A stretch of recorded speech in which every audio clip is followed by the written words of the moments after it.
Драги браќа и сестри, почитувани беровчани, но и пекшевци, драги малешевци, чест е да се зборува о Берово, чест е да се зборува пред овие луѓе, затоа што знам дека за 11 дена, кога ќе гласа Македонија, кога ќе гласа Берово, кога ќе гласа Пекшево, кога ќе гласа Македонска Каменица, кога ќе гласа Делчево, кога ќе гласа Виница, кога ќе гласа Кочани, Чешиново, Блешево, Зрновци, ќе порачаме Ѓорѓи Иванов останува председател на Македонија следниве 5 години.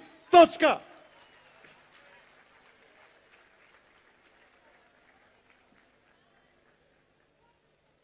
Илјадници граѓани на Македонија, илјадници луѓе чувствуваат за Ѓорѓи Иванов дека тој е човек.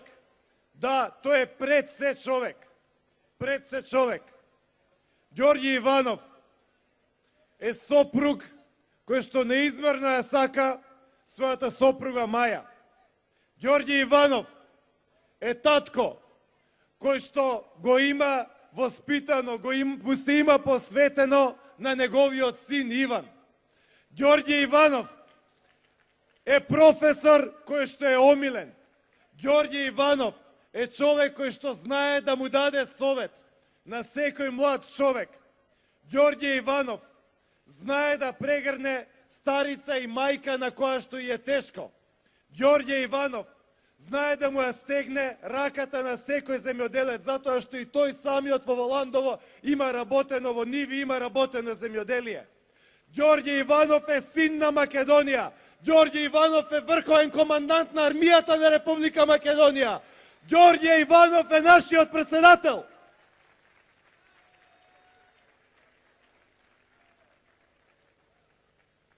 Која е конкуренцијата? Кој е од другата страна?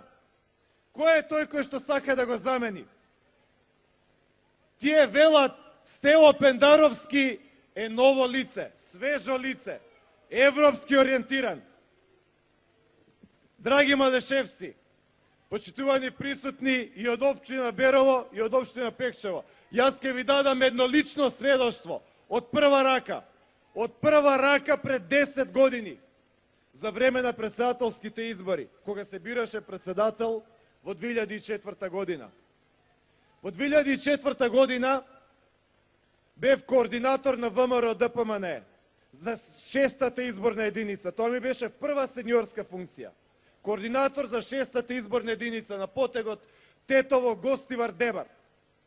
Во таа 6-та изборна единица беше тогашната општина Шипковица, беше тогашната општина Зајас, беше тогашната општина Осломеј, беше тогашната општина Джепчиште, тогашната и сегашна општина Брвеница, тогашната и сегашна општина Јегуновце и многу други.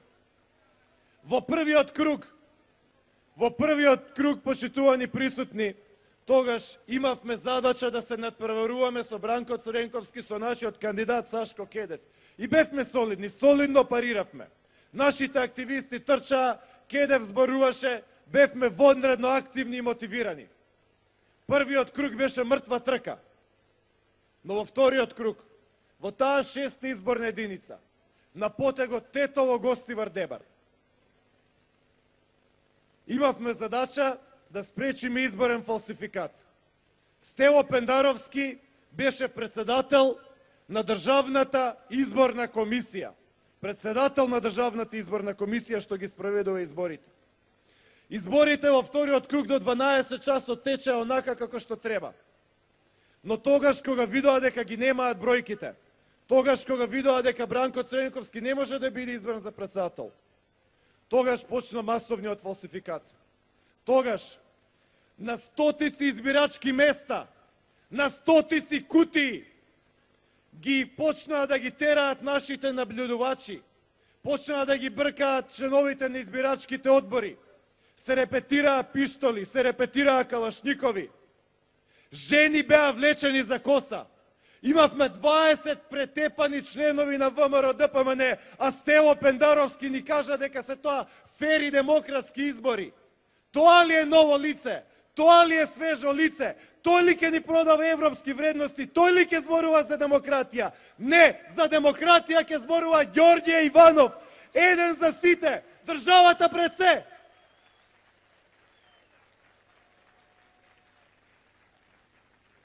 Таа 2004 година, кај Ротимље, кај Мостар, падна авионот на нашиот покоен председател Борис Трајковски. Ѓорѓе Иванов е како него, непосреден, гради мостови и пријателства за Македонија. И тој беше критикуван како Ѓорѓе Иванов од истите оние кои што денес критикуваат. 26 февруари се случи тогаш, а во април беа изборите. Стево Пендаровски го верификуваше Бранко Цренковски за председател. Тогаш, кога ги полнеа кутиите со резултати 200-0, 300-0, дадовме стотици приговори, ниеден не беше прифатен во Државната изборна комисија. Ниту еден наш приговор во 6-та изборна единица со резултати 200-0 или 300-0 не беше прифатен во Државната изборна комисија од тој Стево Пендаровски. А што следуваше после тоа, почитувани присутни? Следуваше територијалната поделба на Македонија. Следуваше територијалната поделба и нови граници на Скопје, нови граници на Кичево, нови граници на Струга. Ете, тоа беше делото на Бранко Цренковски и Стево Пендаровски.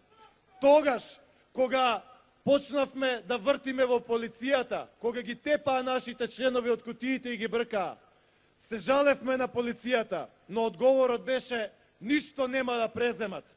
Тогаш министер за внатрешни работи беше Хари Костов, а заменик министер беше Фатмир Дехари. Фатмир Дехари кој што беше градоначалник на општина Зајас. Фатмир Дехари кој што денес е градоначалник на општина Кичево. Фатмир Дехари кој што минатата година во еден говор ни порача од Липково преку Скопје, од Скопје преку Тетово, од Тетово до Гостивар, од Гостивар до Кичево, од Кичево до Струга.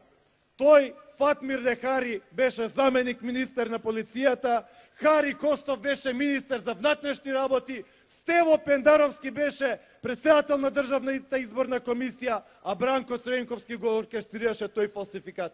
Не се тоа нови лица. На крајот, драги беровци, пекшевци, наши мелешевци, сакам да ви порачам да излеземе масовно на 13 април, да кажеме не на бойкотите, не на уцените, туку на 13 април да го избереме председателот и врховен командант на армијата на Република Македонија, државник Ѓорѓе Иванов.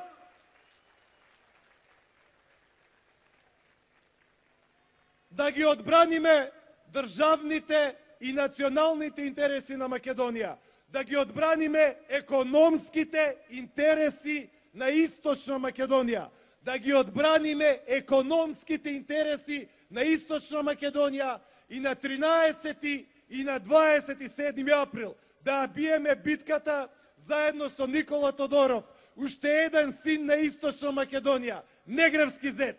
Ве поздравувам од срце. Да живее Берово, да живее ВМРО ДПМН, да живее коалицијата за подобра Македонија и да живее нашата прекрасна, љубена и сакана Македонија. Да живее Македонија, да е вечна, слободна и независна. Благодарам од срце.